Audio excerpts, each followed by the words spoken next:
147 اس کی چوتھی آیت میں لکھا ہے خدا کے تعلق سے کہ وہ ستاروں کو شمار کرتا ہے اور ان سب کے نام رکھتا ہے۔ آمین۔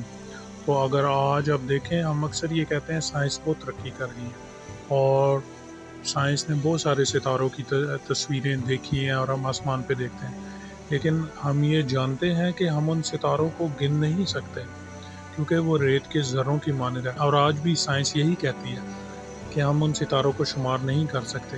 لیکن خدا کے تعلق سے زبور 147 اس کی چوتھی آیت میں لکھا ہے کہ وہ ستاروں کو گن بھی سکتا ہے، بلکہ خدا نے ان سب کے نام بھی رکھے ہوئے ہیں۔ آمین۔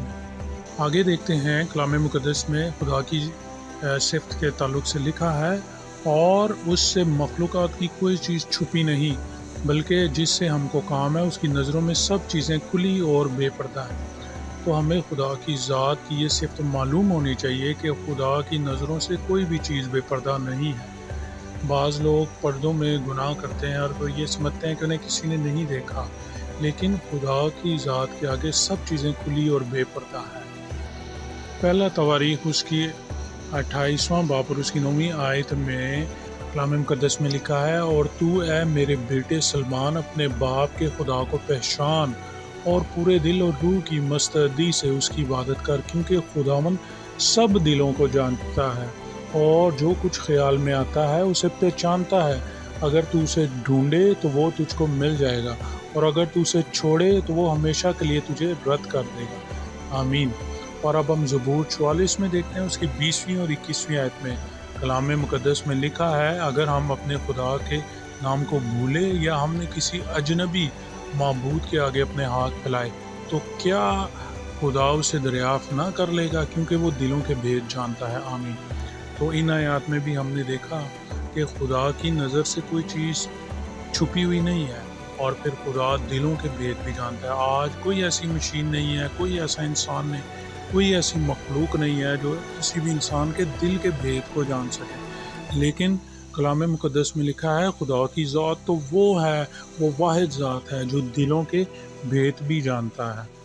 تو جب ہم اس تعلق سے، اس صفت کے تعلق سے ہم کسی اور کی طرف دیکھتے ہیں تو ہم شرک کرتے ہیں، ہم گناہ کرتے ہیں۔ یہ جاننا ہمارے لیے بہت ضروری ہے کہ یہ صفت صرف اور صرف خدا کے پاس ہے، یہ کسی اور انسان اور کسی بھی مخلوق کے پاس یہ صفت نہیں ہے۔ آگے ہم کلام مقدس میں دیکھتے ہیں یسایہ 46واں باب اس کی 9ویں اور 10ویں آیت میں لکھا ہے، پہلی باتوں کو جو قدیم سے ہیں پس یاد کرو کہ میں خدا ہوں اور کوئی دوسرا نہیں، میں خدا ہوں اور مجھ سا کوئی نہیں، جو ابتدا سے انجام کی خبر دیتا ہوں اور ایام قدیم سے وہ باتیں جو اب تک وقوع میں نہیں آئیں بتاتا ہوں، اور کہتا ہوں کہ میری مصلحت قائم رہے گی اور میں اپنی مرضی بالکل پوری کروں گا۔ آمین۔ اس آیت میں اگر ہم دیکھیں تو خدا یہ بتاتا ہے، خدا کا کلام خدا کی ذات کے تعلق سے یہ بتاتا ہے کہ خدا تو آپ کو پاسٹ میں ہی فیوچر کی باتیں بتا دے گا، اور ہمیں شروع سے ہی وہ آنے والی باتوں کے تعلق سے بتاتا ہے۔ لیکن ہم یہ چیزیں جاننے کے لیے یا تو جنات کے یار کے پاس جاتے ہیں، یا ہم پامسٹ کے پاس جاتے ہیں، یا ہم قسمت کا حال جاننے کی کوشش کرتے ہیں، تو ہم شرک کرتے ہیں۔ وہ قیامت کے وقت موت ہے اور اس کے تعلق سے کیا کہا گیا ہے، اور یہ بھی ہم دیکھنے کی کوشش کریں گے، یہ سمجھنے اور جاننے کی کوشش کریں گے کہ شرک یعنی اگر ہم خدا کی ذات کے ساتھ کسی کو شریک کرتے ہیں تو وہ شرک کہلاتا ہے۔ تو کلام مقدس میں جب قیامت ہوگی تو ایسے لوگوں کو آگ کی جھیل میں ڈالا جائے گا، تو کیوں ڈالا جائے گا اور اس کی سزا کیوں ایسی ہے؟ یسایہ باب نمبر 43 اور اس کی 21ویں آیت میں لکھا ہے، میں نے ان لوگوں کو اپنے لیے بنایا تاکہ وہ میری حمد کریں۔ آمین۔ یعنی یہ جاننا ہمیں بہت ضروری ہے کہ خدا نے ہمیں بنایا ہی اسی لیے ہے کہ ہم اس کی حمد کریں، اس کی پرستش کریں، اور پھر اس کی سزا ہم دیکھتے ہیں جو پہلے سے بتا دی گئی ہے، تاکہ قیامت والے دن کوئی شخص یہ نہ کہے کہ مجھے اس تعلق سے پتہ نہیں تھا۔ مکاشفہ 21واں باب اس کی 8ویں آیت میں لکھا ہے، مگر بزدل، بے ایمان، گنونے لوگ، خونی، حرام کار، جادوگر، بت پرست، جھوٹے، سب آگ اور آگ سے جلنے والی جھیل میں ڈالے جائیں گے۔ آمین۔ عزیزو، اگر کسی سے ایسا گناہ ہو جائے تو کیا زندگی ختم ہو جائے گی؟ کیا ایسا کام کیا جائے جس سے انسان آنے والی موت سے بچ سکتا ہے؟ تو اس تعلق سے ہم کرنتھیوں کے خط میں دیکھتے ہیں، لکھا ہے، کیا تم نہیں جانتے کہ بدکار خدا کی بادشاہی کے وارث نہ ہوں گے؟ فریب نہ کھاؤ، آپ فریب نہ کھائیں، نہ حرام کار خدا کی بادشاہی کے وارث ہوں گے، نہ بت پرست، نہ زناکار، نہ عیاش، نہ لونڈے باز، نہ چور، نہ لالچی، نہ شرابی۔ شراب پینے والے بھی یہ سن لے، شرابی خدا کی بادشاہت میں داخل نہ ہوں گے۔ نہ گالیاں بکنے والے، گالیاں دینے والے بھی یہ سن لے کہ وہ خدا کی بادشاہت میں داخل نہ ہوں گے۔ نہ ظالم، اور اس کے آگے ہم دیکھتے ہیں جو کی ورڈس ہے ہماری وہ ہے، اور بعض تم میں سے ایسے ہی تھے بھی، مگر تم خداوند یسوع مسیح کے نام سے اور ہمارے خدا کے روح سے دھل گئے اور پاک ہوئے اور راست باز بھی ٹھہرے۔ آمین۔ یعنی اگر کسی سے ایسا گناہ ہوا ہے اور وہ خداوند یسوع مسیح کے خون سے دھل گیا ہے اور وہ خداوند یسوع مسیح کو قبول کرتا ہے تو اس کے سب گناہ معاف ہو جاتے ہیں، لیکن شرط یہ ہے کہ وہ ایسے گناہ کو دوبارہ زندگی میں دوبارہ نہ دہرائے اور اپنی توبہ کے پھل پر مرنے تک قائم رہے۔ کلام مقدس میں لکھا ہے، جب تک خداوند مل سکتا ہے اس کے طالب ہو، جب تک وہ نزدیک ہے اسے پکارو۔ شریر اپنی راہ کو ترک کرے اور بد کردار اپنے خیالوں کو، اور وہ خداوند کی طرف پھرے اور وہ اس پر رحم کرے گا اور ہمارے خدا کی طرف، کیونکہ وہ کثرت سے معاف کرے گا۔ آمین۔